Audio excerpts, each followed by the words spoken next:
आसतु आज बनैबा डालमा। जहाँ भी परिबा आपणक पाखरे थिबो, मो पाखरे जहाँ भी परिबा थिला मु काटिकी भल भाव धोईकी रखी देइछि। गोटे कप मुग डाली को गोटे गिनारे नबा आमे, ता सहित आउ गोटे कप हरड़ डाली को भी मध्य नबा।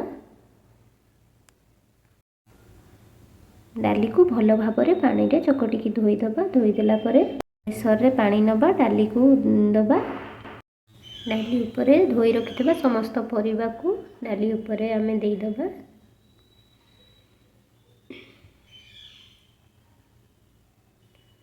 उपरे गोटे टमाटो मध्य दबा, किछि हळदी गुंड दबा, किछि लूण दबा।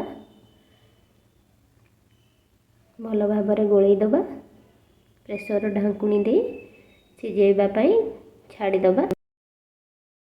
चलंतु एबे गैस ऑन करिबा। प्रेसर कुकर को रखिबा। दुईटी सीटी आसीबा पर्यंत छाड़ी दबा। दुईटी सीटी हला परे एबे काढ़ी देखिबा हमर डालमाटी सिझी जाइछि भल भाव रे। डालमा रे छुंक दबा पई गोटे कड़ाई बसाइबा। कड़ाई रे किछि तेल दबा, दुईटी लंका दबा, जीरा को दबा।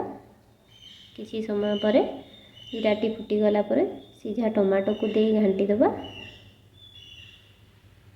किछि समय परे सिझी जाइथिबा हमर डाली और परिबा को ता देहरे देई अल्प पानी दे फुटीबा पई किछि समय छाड़ी दबा।